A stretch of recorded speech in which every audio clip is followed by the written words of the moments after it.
الحمد لله رب العالمين والصلاة والسلام على سيد الأنبياء والمرسلين وعلى آله وأصحابه أجمعين.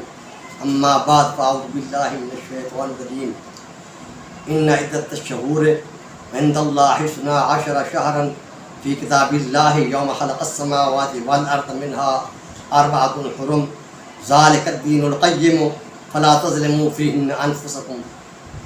الآية صدق الله تعالى مولانا العلي العظيم وبلغنا رسوله النبي الكريم الأمين والشاكرين والحمد لله رب العالمین.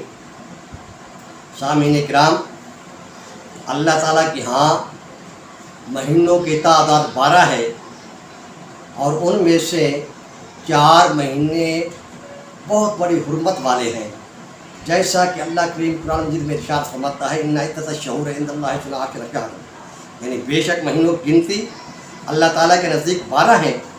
اور اللہ تعالیٰ کتاب میں جب سے اس نے آسمان اور زمین بنائے ان میں سے 4 مہینے حرمت والے ہیں.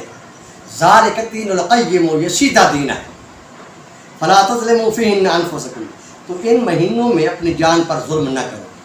معلوم ہوا کہ یہ اللہ کے ہاں مہینے بہت بڑی حرمت کے مالک ہیں. وہ کون کون سے 4 مہینے حرمت والے ہیں؟ وہ ذوالقعدہ ہے، ذوالحج شریف ہے، اور محرم الحرام ہے، اور چوتھا مہینہ رجب الرجب شریف ہے.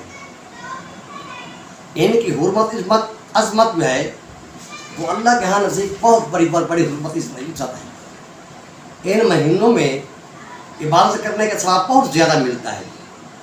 اور اسی طرح ان مہینوں میں اگر کوئی گناہ کرتا ہے اس کا عذاب بہت بڑا سخت ہے. اسی لیے ان مہینوں میں عبادت جو ہے زیادہ کرنی چاہیے اور ہر گناہ سے، ہر قسم گناہ سے بچنا چاہیے.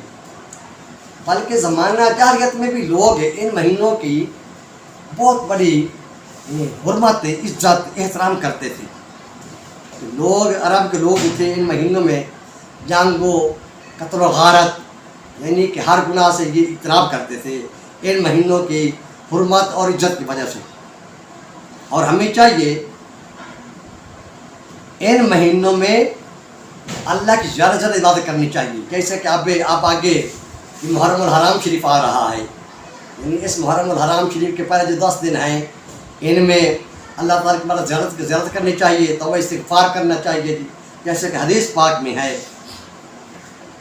آپ نے فرمایا کہ من قوموں کا ان یموتوا الیہ فی 10 المحرم فاذا کان فی اليوم العاشر فلیخرجوا الیہ اغفر لهم.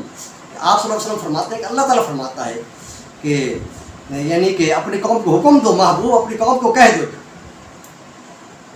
کہ وہ 10ویں محرم کو میری بارگاہ میں توبہ کرے. جب 10ویں محرم کا دن ہو تو میری طرف نکلے، یعنی توبہ کرے، تو میں ان کی مغفرت فرما دوں گا. معلوم ہوا کہ ان مہینوں میں اللہ تعالیٰ کے ہاں توبہ کرنا، استغفار کرنا، اپنے گناہوں کی معافی مانگنا اللہ تعالیٰ کو بہت بڑا پسند ہے. آخر میں آپ کو ایک وظیفہ بتاتا ہوں مال دولت کے لیے. اگر آپ کر لیں گے تو انشاءاللہ آپ مال و مال آپ ہو جائیں گے اور دولت آپ سے ختم نہیں ہوگی انشاءاللہ. اور یہ وظیفہ یہ ہے کہ آپ نے پہلے 11 مرتبہ درود شریف پڑھنا جو آپ کو یاد ہو. اس کے بعد آپ نے سورۃ قریش 70 مرتبہ پڑھنی ہے.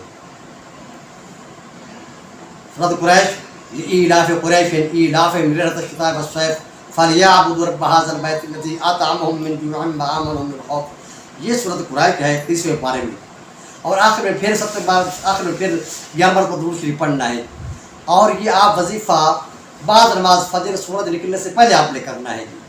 اور آپ کریں گے تو انشاءاللہ چند دنوں میں بھی آپ جو ہے آپ کو معلوم ہو جائے گا کہ یہ کتنی طاقت کا وظیفہ، کتنی طاقت کا مالک ہے.